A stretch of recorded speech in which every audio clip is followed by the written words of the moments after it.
South Korean and Hungarian divers recovered two bodies presumed to be South Koreans. One just outside the tourist boat which capsized on the river Danube in Budapest last week. The other more than 100 kilometers downstream.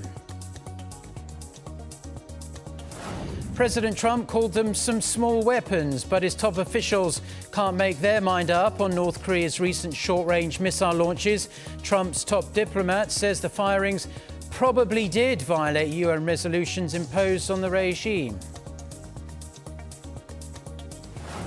Plus, alarm bells ringing. South Korea's economic growth in the first 3 months of the year is revised down to negative 0.4% on quarter. It's the worst quarterly growth South Korea has posted since the 2008 global financial crisis. So we are going to start with the new developments out of Hungary. Scene to last week's tragic sinking of a tourist boat carrying dozens of South Korean tourists. Search teams recovered two bodies on Monday, one male from the ill-fated boat and another, a female, who is still being identified. The official death toll is now 8, with 20 still unaccounted for. Che Young has our top story. On Monday morning local time, the South Korean search team in Hungary recovered the male body, a man who is presumed to have been in his late 50s. The body was found 102 kilometers south of the accident site on the Danube River. A local resident first reported the body to police, and the South Korean search team quickly dispatched divers to recover it. On Monday afternoon, the South Korean search team also recovered a female body, this time from the left stern of the capsized tourist boat. The Hungarian search team first spotted the body, and the South Korean divers began their underwater operation. At 5:20 p.m., we recovered a female body presumed to be a South Korean national. After local police identified the female body, the two bodies will be sent to a local university for examination.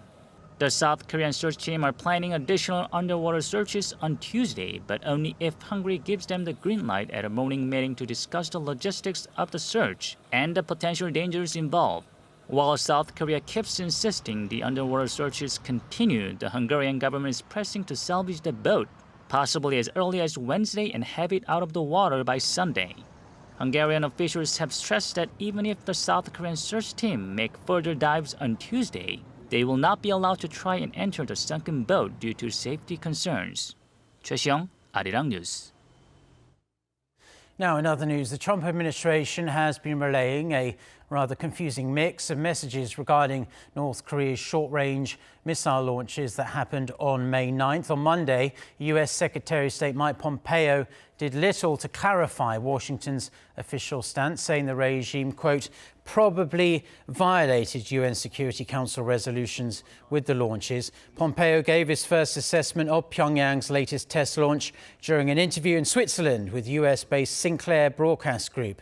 His remarks contrast his boss, President Trump, who described the launches as some small weapons. Pompeo also stressed the current campaign the US and the international community have been engaging in will ultimately bring the outcome the world is looking for. Now, once OPCON eventually takes place, the defense chiefs of South Korea and the US have agreed this future joint command will be led by a 4-star South Korean general. That's a post separate from the existing Combined Forces Command, which is currently led by a 4-star American general. Now, Kim Ji-yeon shares with us what was discussed during Monday's meeting here in Seoul.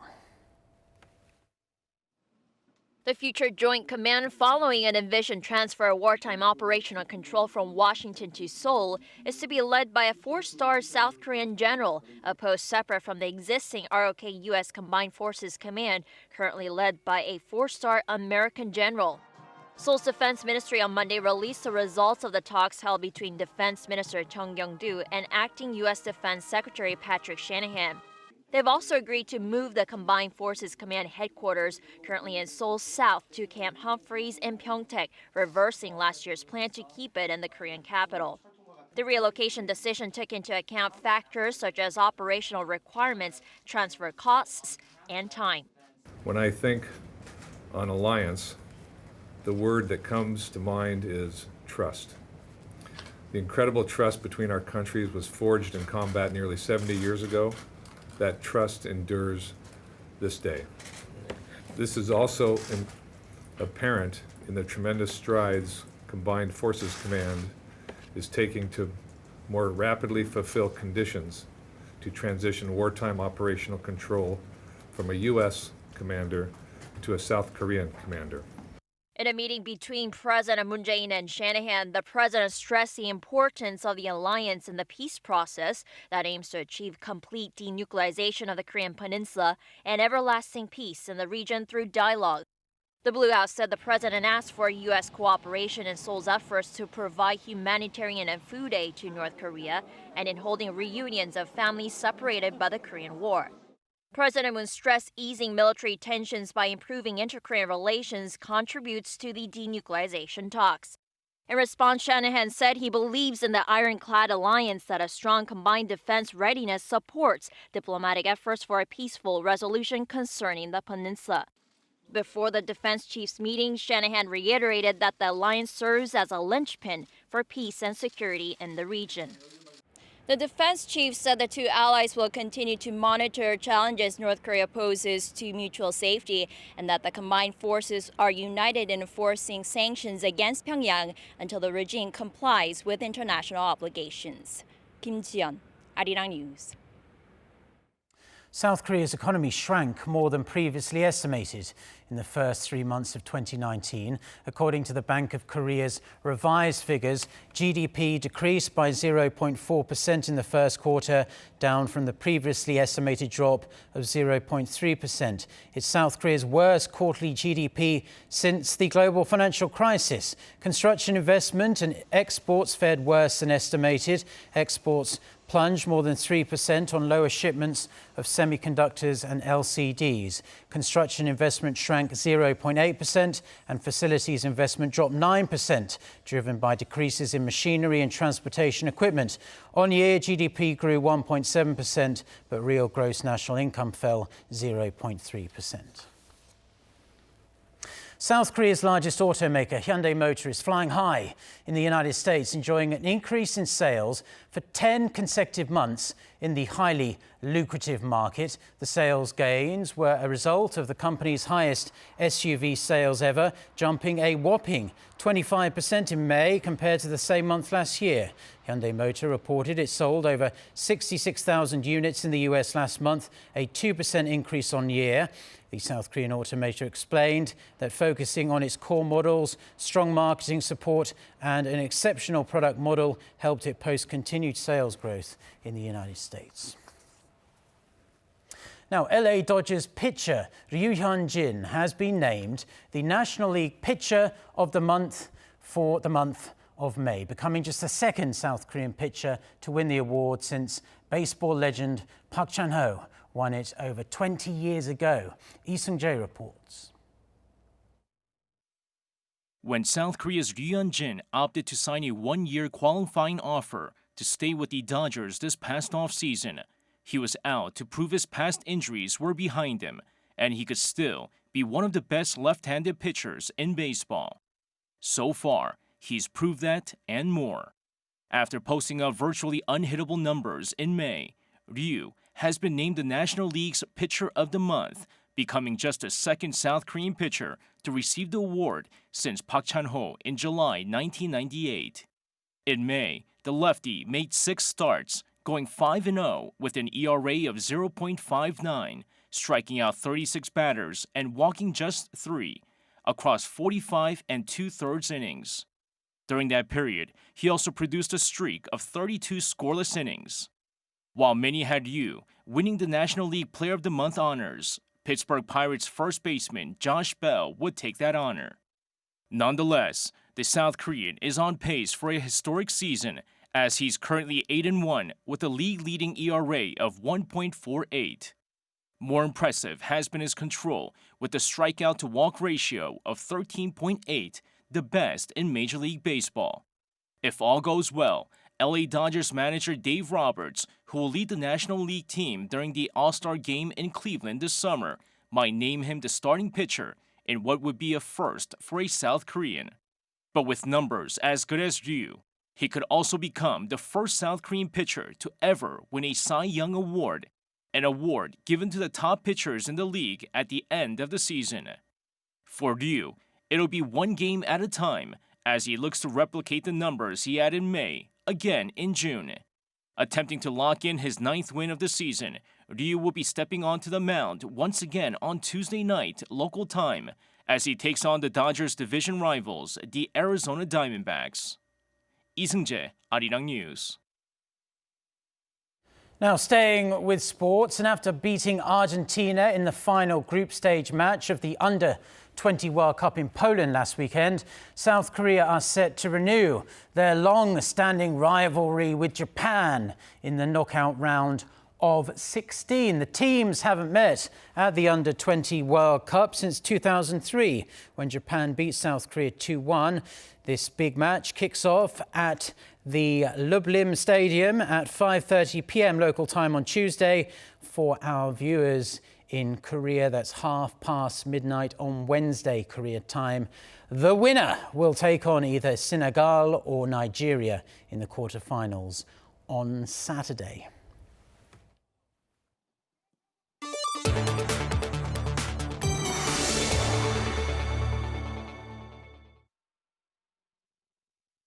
Now, US President Donald Trump has been getting the red carpet treatment in the United Kingdom as he wrapped up his first day of a 3-day state visit to the country. For more on this and other news from around the world, let's turn to our Hong Yu. So President Trump began his time in London hobnobbing with Britain's royal family. That's right, Mark. President Trump was invited to a state banquet on Monday evening at Buckingham Palace that was hosted by Queen Elizabeth II. Trump and First Lady Melania Trump were welcomed by the Queen and Prince Charles. The banquet began with a welcoming speech by the Queen in which she said that state visits always serve as a reminder of the close and long-standing relationship between the U.S. and the UK. She also emphasized their economic ties. We are also bound by the strength and breadth of our economic ties as the largest investors in each other's economies. British companies in the United States employ over 1 million Americans, and the same is true vice versa. Mr. President, as we look to the future, I'm confident that our common values and shared interests will continue to unite us. In return, President Trump thanked the Queen for the warm welcome and praised the royal family for having remained the resolute face of the Commonwealth's unwavering solidarity throughout the war. Then he offered a toast to their friendship.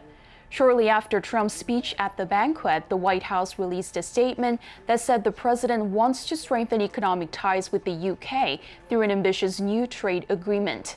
This was President Trump's first visit to Buckingham Palace, as this is an official state visit, different to his working visit back last July. Back then, he just met with the Queen to have tea, but did not meet the rest of the royals. When President Trump arrived at the palace in Marion 1, there was a large crowd of protesters chanting slogans and holding up signs. I'm here to protest against Donald Trump's misogyny, his racism, his just everything about him, his profiting off the presidency, separating children from their families, pulling out the climate agreement. He's just a horrible person. I've never. So we are here gathering in front of Buckingham Palace to say out loud that we are here to protest against Trump and against his policies. We're not really against Trump as a person. It's mainly our main issue is with the policies that he represents, the policies of hate, the policies of division. On Tuesday, President Trump will meet with the British Prime Minister Theresa May, and on his last day, Trump will mark the 75th anniversary of the D-Day landings in the UK's southern port city of Portsmouth.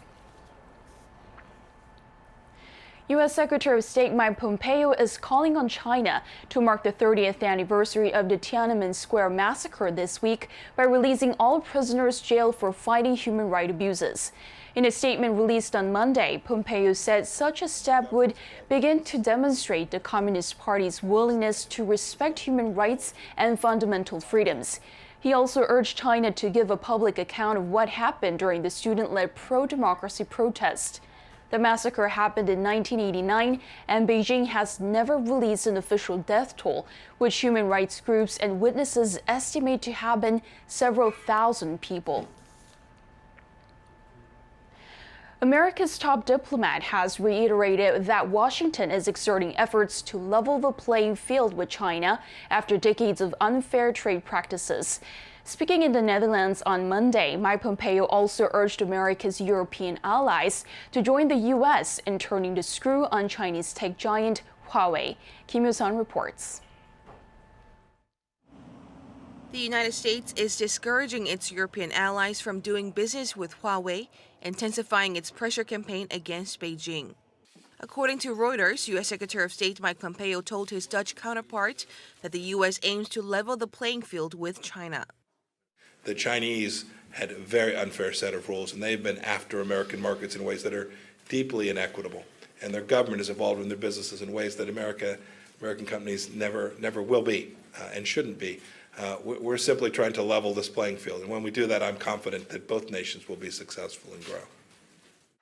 Speaking on the sidelines of a U.S.-Dutch entrepreneurship conference in The Hague on Monday, Pompeo also highlighted that it's not free trade when foreign companies are required to submit their information to the Chinese Communist Party when investing in China.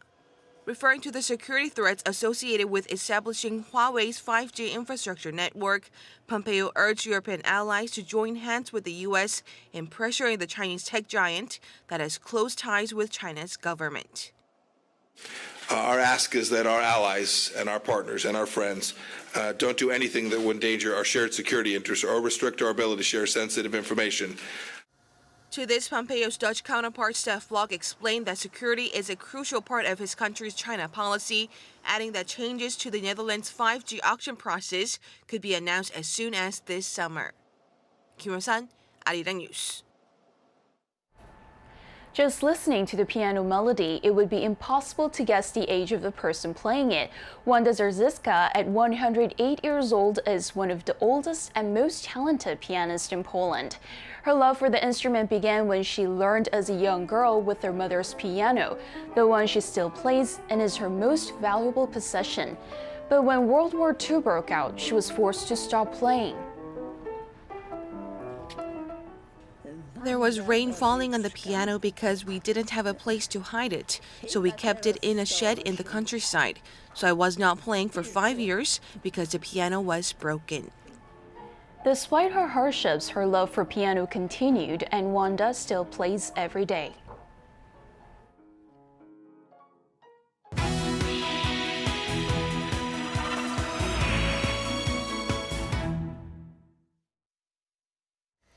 Time now for our Life and Info segment, where we focus on information useful for your everyday life. It's Tuesday, so let's focus on health-related stories. Now, South Korea is the only country in the OECD with a high incidence of tuberculosis, with 1 out of every 3 Koreans deemed to have latent TB. The government has unveiled measures as a result to try and eradicate the disease by the year 2030. And these measures include mobile clinics and increased support for patients as well.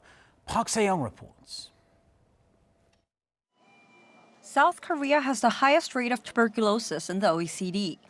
In fact, just over 70 out of every 100,000 Koreans were infected with the disease in 2017, much higher than the OECD average of 11.1. The mortality rate from tuberculosis is also the highest in the OECD, at 5 deaths per 100,000 people. Tuberculosis was widespread during the Korean War due to malnutrition and poor residential conditions.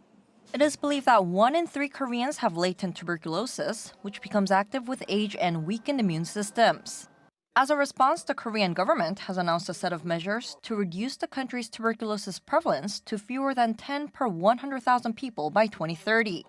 The measures include free annual checkups for the most vulnerable people, such as senior citizens aged 65 and above and the homeless.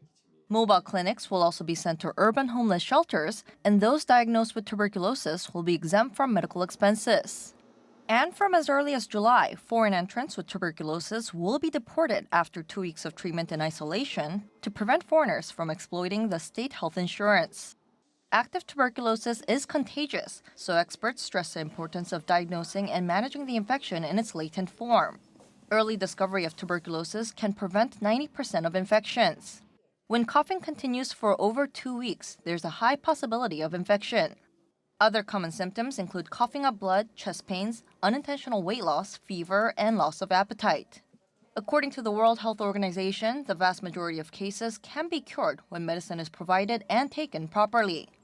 Park Se-young, Arirang News. Now, the number of foreigners enrolled in South Korea's state health insurance program has reached nearly 1 million, according to data by the National Health Insurance Service. More than 971,000 foreigners, including South Korean nationals living abroad, were subscribed to the program as of the end of December last year. The figure makes up 1.9% of total subscribers and is a 67.1% rise from 2012. The number of foreigners staying in Korea to study or work in 2018 rose by 8.6% from the previous year. Starting in July, the government requires all foreigners staying in South Korea for 6 months or longer to sign up for the health insurance program. Now, many Koreans don't eat breakfast at all, but a new study suggests eating breakfast even once or twice a week can help reduce the risk of heart problems. A study by Yonsei University here in Seoul of over 7,000 people aged between 40 and 79 showed that people who did not eat breakfast at all were 1.46 times more likely to get heart disease compared to those who ate breakfast 5 to 7 times a week. And surprisingly, those who ate breakfast just once or twice a week were 22% less likely to have heart problems compared to those who ate breakfast nearly every day of the week. So maybe some moderation might be advised. The researchers say this shows eating breakfast even once a week could potentially help you prevent having heart problems in the future.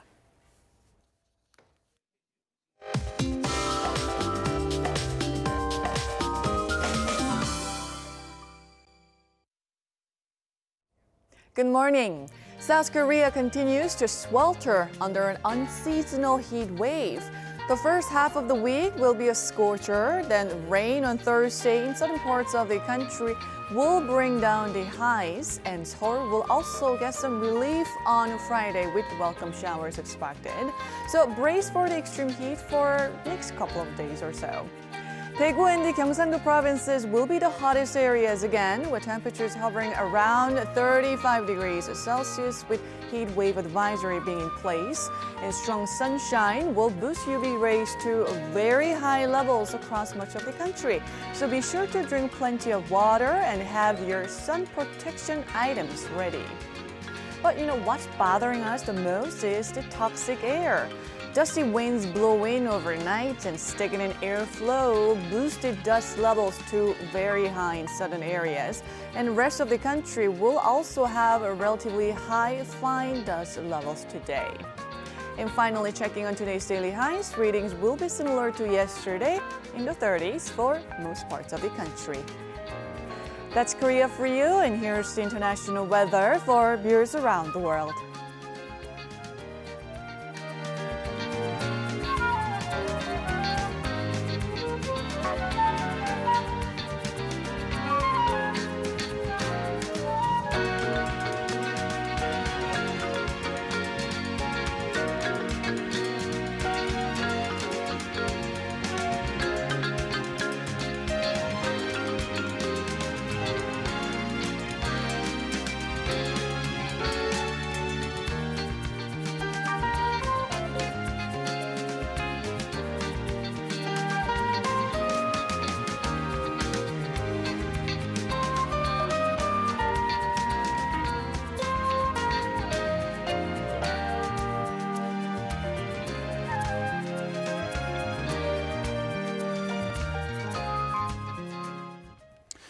Well, those are all the news stories and the weather update we have for now on this Tuesday morning here in Seoul. Stay tuned to Arirang TV, and a reminder that we have our next newscast that's coming up at noon Korea time with our very own Lee Ji-yoon. That's coming up in around 90 minutes. So until then, goodbye.